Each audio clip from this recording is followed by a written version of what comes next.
আসসালামু আলাইকুম। স্বাগত জানাচ্ছি এস এক্সপ্রেস মিডিয়াতে আপনাদের সকলকে স্বাগত।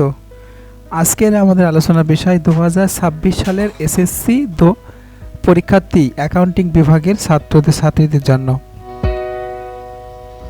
আজকে সাজেশনে থাকছে আমাদের এই ভিডিওতে কি শিখব, হিসাব বিজ্ঞানের সহজভাবে পড়ার কৌশল, MCQ plus CQ common topic, কম পড়ে বেশি মার্কস পাওয়া যায় সেই বিষয় নিয়ে আজকে আলোকপাত করব।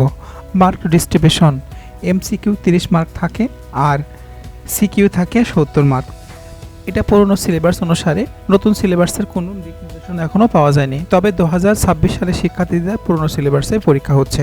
যারা 2027 সালের পরীক্ষার্থীরা তাদের পুরনো সিলেবাস, নতুন সিলেবাসে পরীক্ষা হবে। সেখানে থাকবে আমাদের এখানে এমসিকিউ থাকবে। এই যে এমসিকিউ আছে আমাদের কত, এমসিকিউ আছে 30 মার্ক আর সিকিউ আছে 70 মার্ক।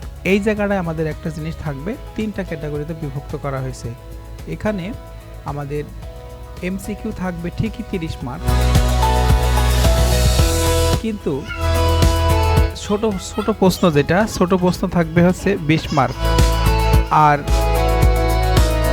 তাহলে আমাদের 50 মার্ক থাকবে হচ্ছে সৃজনশীল। এই মোট 100।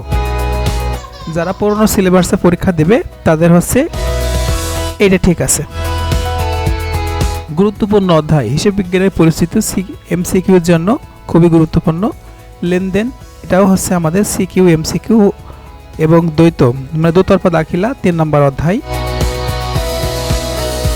গুরুত্বপূর্ণ অধ্যায় চলমান, যেমন 4 নম্বর অধ্যায় জাবেদা। এই জাবেদার চ্যাপ্টারটি খুবই গুরুত্বপূর্ণ, কারণ যতগুলো আমরা চ্যাপ্টার করব সবচেয়ে বেশি ইম্পর্টেন্ট আমাদের এই অধ্যায়টা। এই অধ্যায়টা আমাদের জাবেদা পড়লে হচ্ছে আমাদের সব কিছু সম্ভব। কিভাবে সম্ভব আমরা পরবর্তীতে একটা ভিডিওতে সেই বিষয় নিয়ে আলোচনা করব।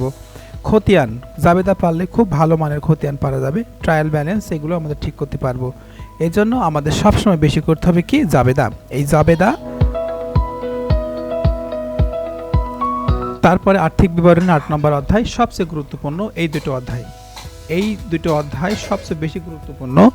11 নম্বর অংশীদারি অধ্যায়।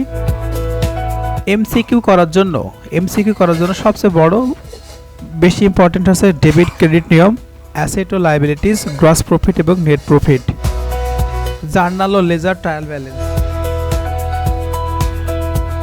অ্যাডজাস্টমেন্ট ফাইনাল অ্যাকাউন্ট আমাদের জন্য খুবই গুরুত্বপূর্ণ, কারণ এইটা হচ্ছে এইচএসসি এবং হচ্ছে বিবিএ তে আমাদের সবচেয়ে বেশি হেল্পফুল হবে। নিজ হাতে অঙ্ক করতে হবে। তবে পড়ার কৌশল, বোর্ড প্রশ্ন 5 থেকে 10 বছরের বিগত সালের প্রশ্ন পড়তে হবে। 10 বছরে কি বিগত সালের প্রশ্ন। আর ফরম্যাট ঠিক রাখতে হবে, কারণ আমরা 2026 সালের শিক্ষার্থী, আমাদের জোর সালের স্টুডেন্ট। সেক্ষেত্রে আমাদের জোর প্রশ্নগুলো বেশি দেখতে হবে।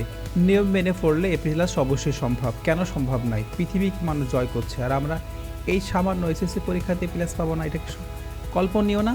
অবশ্যই এটা আমাদের আছে অকল্পনীয়। কল্পনার জগতে আমরা যখন হারিয়ে যাই তখন আবার এই প্লাসটা খুবই সম্ভব। কীভাবে? কঠোর পরিশ্রম। তবে কঠোর পরিশ্রমের সাথে কিন্তু practice, perfect practice with practice. আমরা কৌশলের সাথেও যদি আমরা প্র্যাকটিস করি তাহলেই আমরা এটাকে অ্যাচিভ করতে পারবো। তাই দেরি না করে এখন থেকে শুরু করুন। আজ কাল করব এভাবে করে শেষ করলে হবে না, কারণ আমাদের হাতে বেশি সময় কিন্তু থাকবে না। এই জন্য চেষ্টা করব যে আমরা খুবই দ্রুত এই সিলেবাসটাকে পড়ব এবং অধ্যবসায় করে আমরা সমাধান করব। তাহলে আজকে এখানে থাকছে।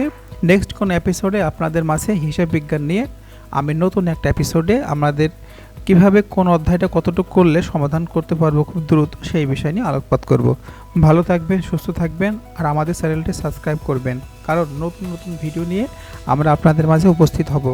কারণ পরীক্ষার সময় সাহস দেওয়ার কেউ না থাকলে আমি আছি আপনার সাথে, Ujjwal Hossain. Thanks for watching.